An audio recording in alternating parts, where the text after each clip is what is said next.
बिस्मिल्लाह। हाँ जी, कल हमने स्टार्ट किया था स्पर्मेटोजेनेसिस और उसमें मैंने आपको बताया था कि 3 फेजेस होंगे, 3 स्टेजेस होंगी इसकी स्पर्मेटोजेनेसिस की। जो सबसे पहले हमने पढ़ा उसको हमने स्पर्मेटोजेनेसिस भी कहा या हम उसको स्पर्मेटोसाइटोजेनेसिस भी कह सकते हैं, जिसमें हमने देखा कि माइटोटिक डिवीजन्स किस तरह से हो रही हैं, कि प्राइमोर्डियल जर्म सेल्स जो हैं उनसे A1 स्पर्मेटोगोनिया, फिर A2, A3 और A4 स्पर्मेटोगोनिया कैसे बन रहे हैं, और उससे फिर इंटरमीडिएट स्पर्मेटोगोनिया, फिर उसके बाद B1 स्पर्मेटोगोनिया और फिर प्राइमरी स्पर्मेटोसाइट्स, सेकेंडरी स्पर्मेटोसाइट्स और उनसे इनएक्टिव स्पर्मेटिड्स बन रहे थे। और यहाँ पे हमने देखा था कि फर्स्ट मियोसिस कहाँ पे हो रही है, ठीक है। उसके बाद हमने सेकंड मियोसिस को देखा, फिर हमने देखा इसमें से कमिटेड स्टेज कौन सी थी, जहाँ से उसके बाद जो ये जो डिवीजन है, यानी पहले तो हम देख रहे थे ना कि अपने ही सेल पूल में इजाफा कर रहे थे सेल्स वापस जा जाके, लेकिन उसमें फिर हमने देखा कि एक स्टेज ऐसी आई जिसमें एंटर होने के बाद सेल्स जो हैं वो वापस अपनी पिछली वाली स्टेज में नहीं जा सकते, ठीक है। और वो कौन सी स्टेज थी, बी टाइप स्पर्मेटोगोनिया वाली, कि जब उसमें सेल्स एंटर हो जाते हैं बी टाइप स्पर्मेटोगोनिया में, तो उसके बाद फिर वो वापस अपनी उन पहले वाली स्टेजेस में नहीं जा सकते, ठीक है। ये चीजें हमने सारी माइटोटिक डिवीजन्स को डिस्कस किया और हमने एंड तक देखा कि प्राइमोर्डियल जर्म सेल्स जो हैं वो किस तरह से स्पर्मेटिड्स यानी कि इनएक्टिव स्पर्म्स में कन्वर्ट हो जाते हैं, ठीक है। अब उसके बाद जो हमने डिस्कस करना है वो नेक्स्ट स्टेज जो स्पर्मेटोजेनेसिस में आती है, और वो है स्पर्मिएशन, ठीक है। सॉरी, स्पर्मिएशन तो हम बाद में डिस्कस करेंगे, लास्ट पे बिल्कुल वो स्टेज होगी स्पर्मिएशन। उससे पहले हम डिस्कस करेंगे स्पर्मेटियोलाइसिस, ठीक है। यानी इसका मतलब है कि हमने पढ़ लिया है कि इमेच्योर स्पर्म्स बनने तक जितनी इसमें स्टेजेस आई, माइटोटिक डिवीजन आई, हमने वो डिस्कस की। अब हमने ये देखना है कि स्पर्म्स जो है इनएक्टिव स्पर्म्स वो मेच्योर स्पर्म्स में किस तरह से कन्वर्ट होते हैं। अब ये जो आगे स्टेजेस आएंगी जिनको हम डिस्कस करेंगे, जिसको हम कह रहे हैं स्पर्मेटियोलाइसिस या फिर इसको स्पर्मियोजेनेसिस कहते हैं। स्पर्मिएशन लास्ट स्टेज होती है जहाँ पे स्पर्म्स रिलीज होते हैं, लेकिन रिलीज होने से पहले वो एक्टिवेट होते हैं। स्पर्म्स के एक्टिव होने में इसमें 4 स्टेजेस आती हैं, 4 फेजेस आते हैं, ठीक है। और इन 4 फेजेस के बाद इनएक्टिव स्पर्मेटिड्स जो हैं वो मेच्योर स्पर्म्स में कन्वर्ट हो जाते हैं। और इन 4 स्टेजेस वाला ये जो प्रोसेस है, 4 फेजेस वाला, सॉरी, ये 4 फेजेस वाला जो प्रोसेस है इसको हम स्पर्मियोजेनेसिस कहते हैं या स्पर्मेटियोलाइसिस, लाइसिस नहीं, लायोसिस, स्पर्मेटियोलायोसिस या फिर स्पर्मियोजेनेसिस। यानी इनएक्टिव स्पर्मेटिड से मेच्योर स्पर्म फॉर्मेशन को हम कह रहे हैं स्पर्मियोजेनेसिस या फिर स्पर्मेटियोलायोसिस, ठीक है। तो ये जो स्पर्मियोजेनेसिस, इसमें कितनी फेजेस आएंगी, 4 फेजेस। सबसे पहले हम पढ़ेंगे गोल्जी फेज, उसके बाद है कैप फेज, और फिर है टेल फेज, और टेल फेज के बाद है मैच्योरेशन फेज, ठीक है। हमने अब तक जो पढ़ा है वो तो ब्राउन इनएक्टिव स्पर्मेटिड्स थे ना, लेकिन जो स्पर्म का स्ट्रक्चर है उसमें हेड और टेल होती है। अब इसका इनएक्टिव ये जो राउंड स्पर्मेटिड्स थे, इन्होंने जब एक्टिव स्पर्म्स में कन्वर्ट होना है तो उसमें 4 स्टेजेस, 4 फेजेस आएंगे। सबसे पहले है गोल्जी फेज। मैं स्क्रीन शेयर करती हूँ आपके साथ। हाँ जी, स्क्रीन नजर आ रही है? जी मैम, नजर आ रही है। Yes ma'am. स्पर्मियोजेनेसिस आज जो हमने डिस्कस करना है, Golgi phase, cap phase, tail phase, और उसके बाद, या इसको एक्रोसोमल फेज भी कह रहे हैं, कैप फेज के बाद जो है, और उसके बाद क्या है, मैच्योरेशन फेज, ठीक है, जिसमें मेच्योर स्पर्म फॉर्मेशन हो गई है, ठीक है। ये स्पर्मियोजेनेसिस है। और स्पर्मियोजेनेसिस में 4 फेजेस हैं। सबसे पहले है गोल्जी फेज। गोल्जी फेज में ये होता है कि, ये देखिए मैं आपके सामने पहले एक दफा शेयर करूँ।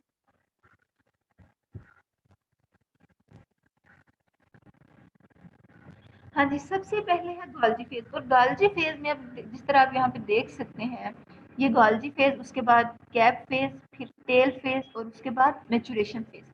तो गोल्जी फेज के अंदर ये होता है कि हमने स्टार्ट में भी बात की थी कल जब हम पढ़ रहे थे कि जैसे ही माइटोटिक डिवीजन हो रही होती हैं तो उस दौरान भी कुछ जीन जो हैं वो एक्सप्रेस हो रही होती हैं और वहाँ पे एक्सोनीम और एक्रोसोमल स्ट्रक्चर्स के लिए जो प्रोटीन्स रिक्वायर्ड होती हैं उनकी फॉर्मेशन हो रही होती है। तो मैंने ये आपके साथ डिस्कस किया था एक्सोनीम और acrosome. No ma'am. No ma'am. अच्छा, कल ये फिर ये बात रह गई थी, ठीक है। एक्रोसोम और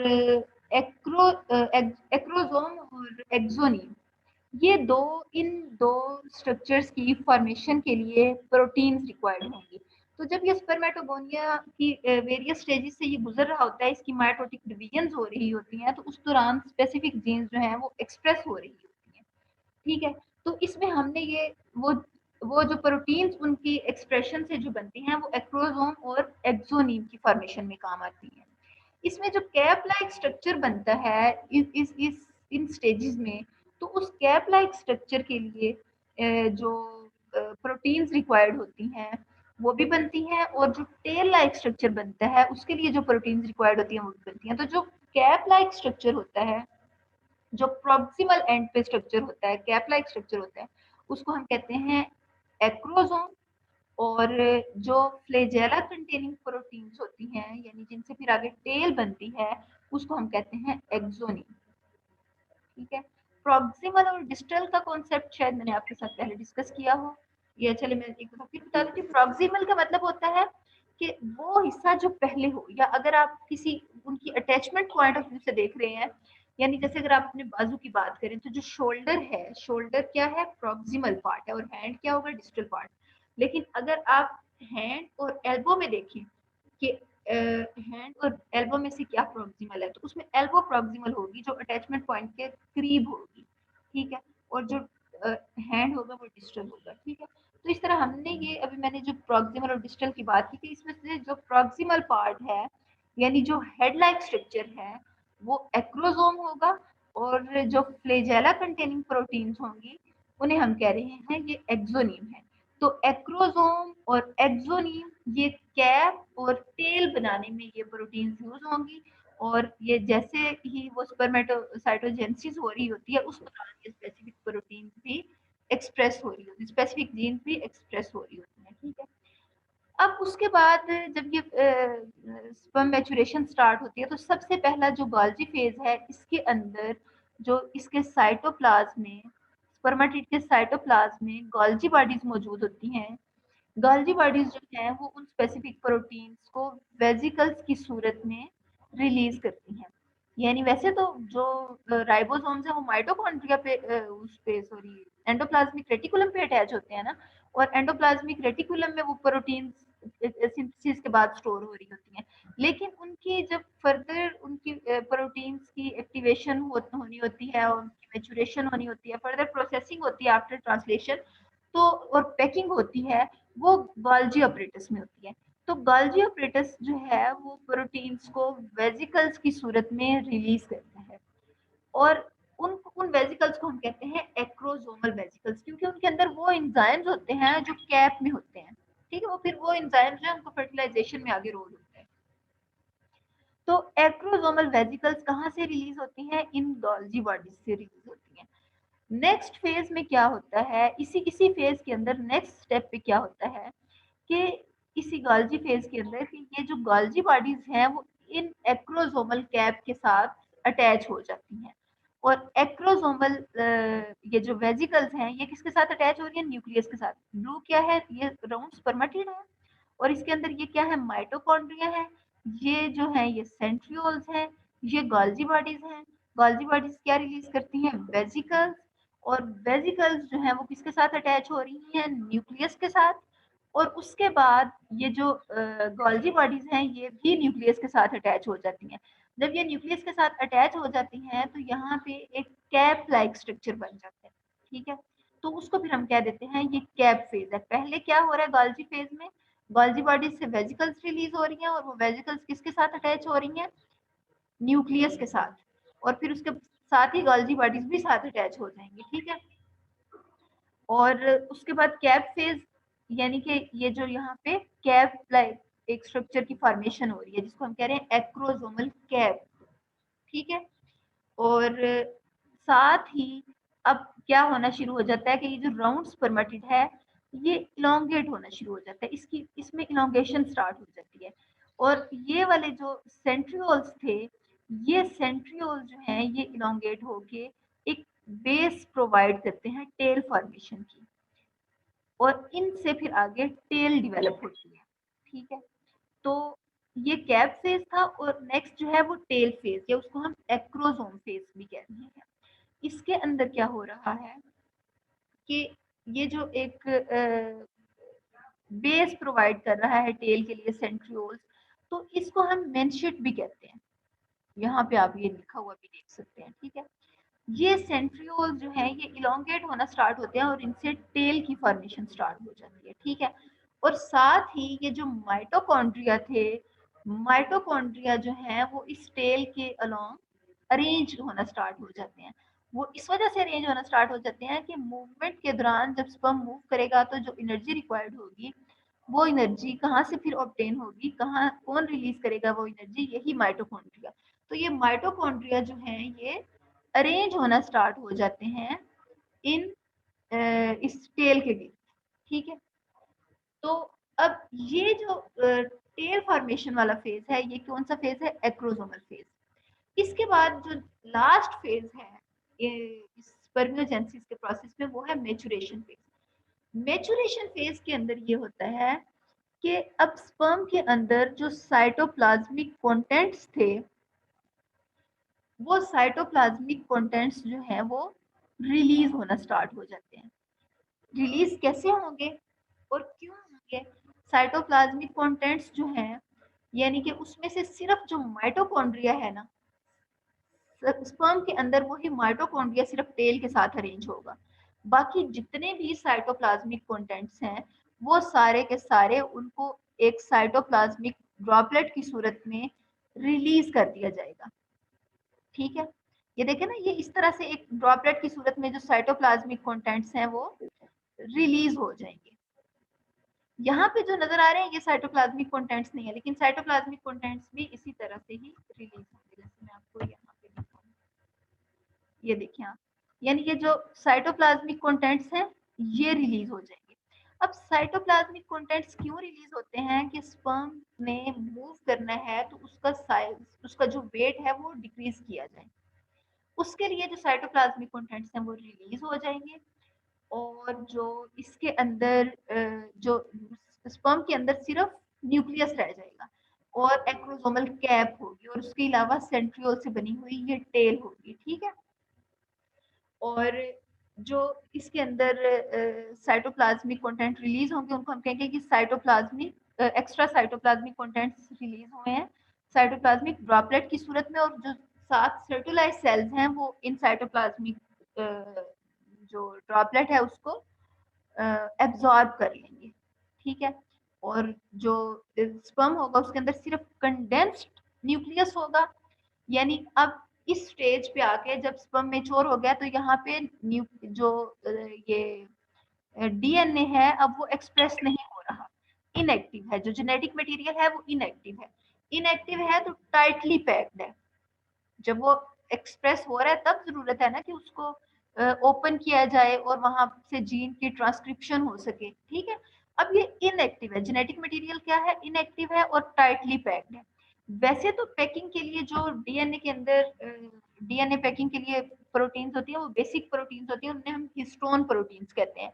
लेकिन यहाँ पे जब स्पर्मियोजेनेसिस हो रही होती है तो इस दौरान जब जेनेटिक मटेरियल मजीद पैक होता है, इसकी पैकिंग होती है, तो वो जो बेसिक प्रोटीन हिस्टोन प्रोटीन्स हैं वो प्रोटामिन प्रोटीन से रिप्लेस हो जाती हैं। प्रोटामिन जो है वो भी बेसिक प्रोटीन्स ही हैं, ठीक है, आर्जिनिन रिच प्रोटीन्स होती हैं वो भी, लेकिन वो अब ये स्पेशलाइज्ड प्रोटीन्स हैं, स्पेसिफिक प्रोटीन्स, ये अब इस स्टेज पे रिक्वायर्ड होती हैं डीएनए की बाइंडिंग के लिए, डीएनए की क्वाइलिंग के लिए, डीएनए की टाइटली उसको टाइटली बाइंड करने के लिए, उसकी बाइंडिंग के लिए, ठीक है। अब उसकी जब डीएनए प्रोटीन्स पे बाइंड होता है तो उससे जो एक स्टार्ट में वाला स्ट्रक्चर वैसे तो क्रोमोसोम्स की फॉर्म में होता है ना, लेकिन जब वो अभी बाइंडिंग स्टार्ट हुई है और प्रोटीन्स पे बाइंड हुआ है तो उसको हम कहते हैं, ये क्या है, बीड लाइक स्ट्रक्चर बनते हैं।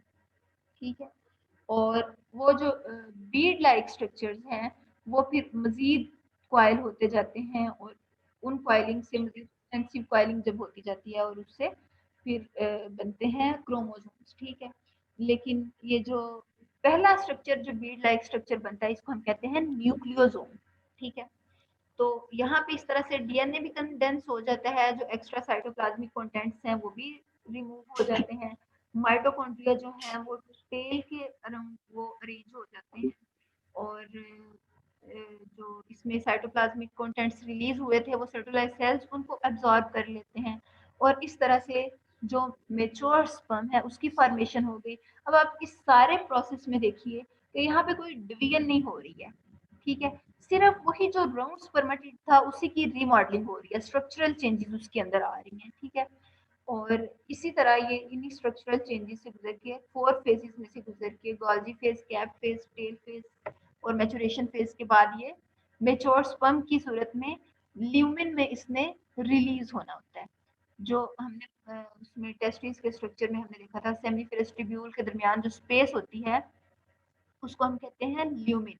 ठीक है, और ये जो साइटोप्लाज्मिक कंटेंट्स रिलीज हुए हैं ये इंटरस्टिशियम में रिलीज हुए हैं, यानी कि वो स्पेसीज जो सेमिनिफेरस ट्यूब्यूल्स के दरमियान थी, साइटोप्लाज्मिक कंटेंट्स वहां पे रिलीज हो रहे हैं, जबकि मेच्योर स्पर्म ने ल्यूमेन में रिलीज होना है। ठीक है, अब इनकी जो टेल होगी वो होगी टुवर्ड ल्यूमेन।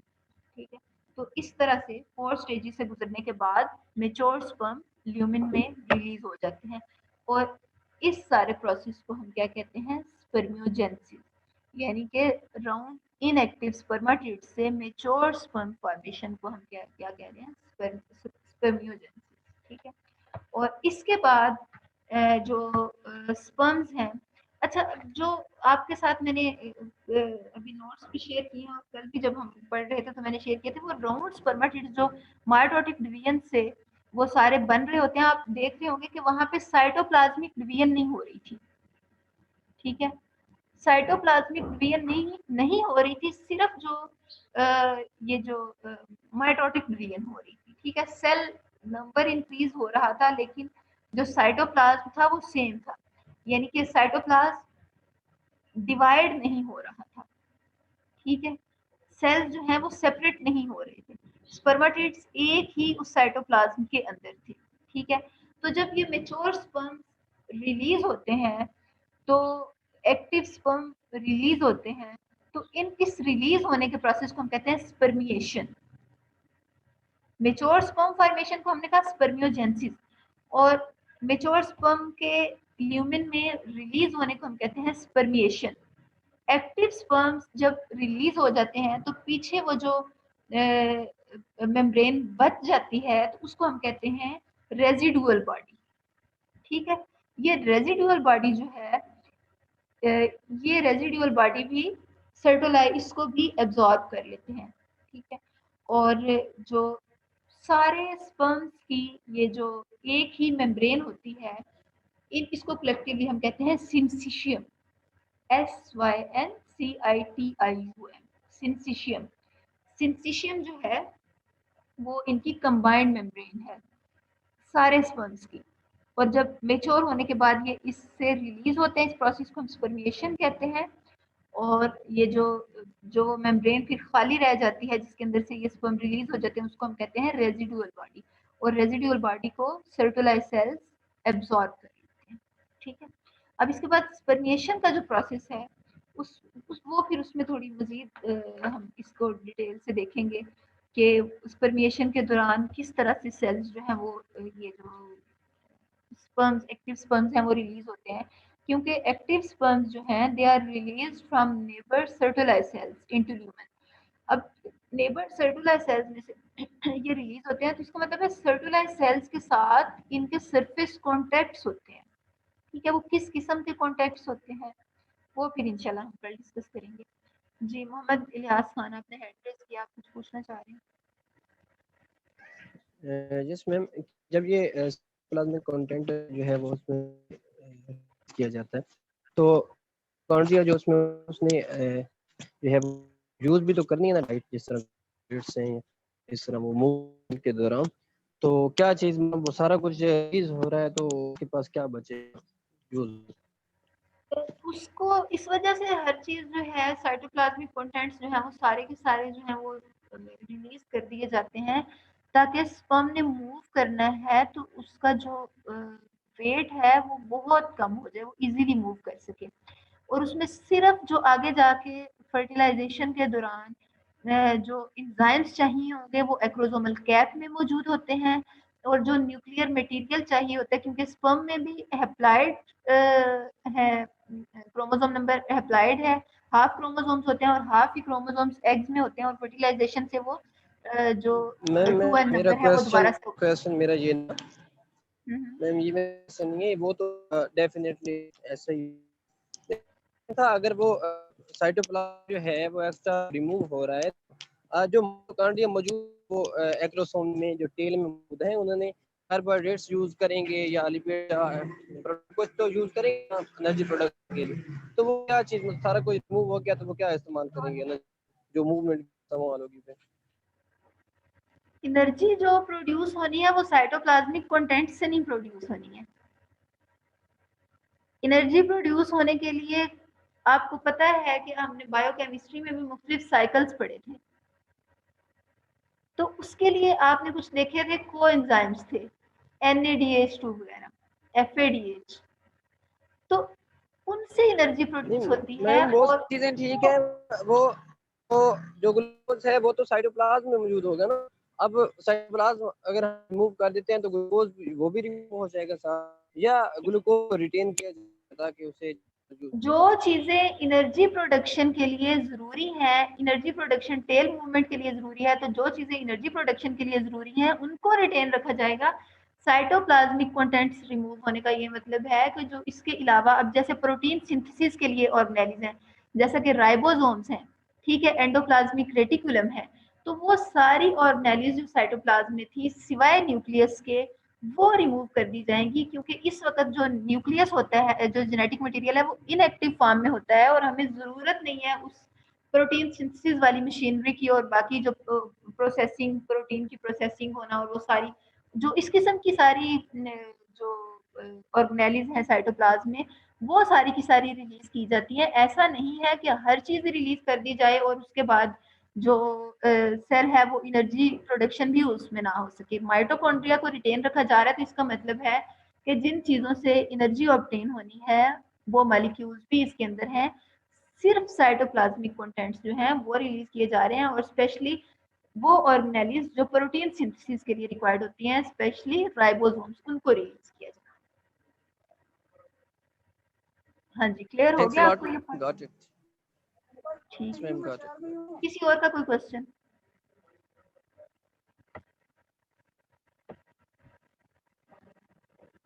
हाँ जी, सबको ये पॉइंट क्लियर हो गए? चारों फेजेस जो स्पर्मियोजेनेसिस यानी स्पर्म मैच्योरेशन के लिए हमने पढ़े हैं, Golgi phase, cap phase, ma'am middle acrosome phase, piece principle maturation piece phase. जी है ना, मिडिल पीस पीस समझ आए ये ये क्यों हम फ्रंट इसका है? स्ट्रक्चर पढ़ेंगे तो उसमें फिर हम इन चीजों को डिस्कस करेंगे कि नेक क्या है, head, middle piece, principal piece, ये टेल को कितने पीसीज में डिवाइड किया गया है और इनमें क्या डिफरेंस होता है, साइज इनका कितना कितना होता है। ये फिर हम जब इन का स्ट्रक्चर पढ़ेंगे ना गैमेट्स का, तो उसमें इंशाल्लाह हम इसको डिटेल से डिस्कस करेंगे। ये टेल के मुख्तलिफ पीसेस हैं जिनको मिडिल पीस कहा जा रहा है। जो ये हम टेल स्टार्ट को और हेड को कनेक्ट करता है उसको नेक पीस कहते हैं, उसके बाद वाला जो होता है उसको मिडिल पीस, और लास्ट पे जो होता है उसको हम प्रिंसिपल पीस कहते हैं। ठीक है, तो इनको हम इंशाल्लाह जब हम पढ़ेंगे तो इसको दो सेंट्रोल दो ही सेंट्रोल्स मौजूद है तो फिर डिवाइड करते हैं सेंट्रियोल, जी। सेंट्रियोल जो है फाइब्रस स्ट्रक्चर बनाते हैं, फाइब्रस स्ट्रक्चर्स पे ही टेल कंसिस्ट करती है। ये भी फिर असल में इसको भी मैंने अभी भी डिटेल से नहीं डिस्कस किया कि ये सेंट्रियोल जो है वो किस किस्म के फाइब्रस स्ट्रक्चर्स बनाते हैं, और वो किस तरह से वो ट्रिपलेट से और डुपलेट से बनते हैं जो अरेंज होते हैं, और उनसे फिर वो जब हम इसको इसका स्ट्रक्चर देखेंगे स्पर्म का, तो उसमें फिर आप देख लेंगे कि वो माइक्रोट्यूब्यूल्स जो हैं वो किस किस्म की अरेंजमेंट में होते हैं। ठीक है, तो इस वजह से उन चीज़ों को मैंने अभी यहाँ पे नहीं डिस्कस किया। यहाँ पे जो बेसिक फोकस था वो यही था कि मैच्योरेशन किस तरह से हो रही है इमेच्योर इनएक्टिव स्पर्मेटिड्स की मैच्योर स्पर्म्स में। ठीक है, तो ये इंशाल्लाह ये वहाँ पे आपको क्लियर हो जाएगा जब हम इनका टेल का स्ट्रक्चर देखेंगे ना, वहाँ पे आपको मज़ीद क्लियर हो जाएगा। हाँ जी, किसी का कोई और क्वेश्चन हो?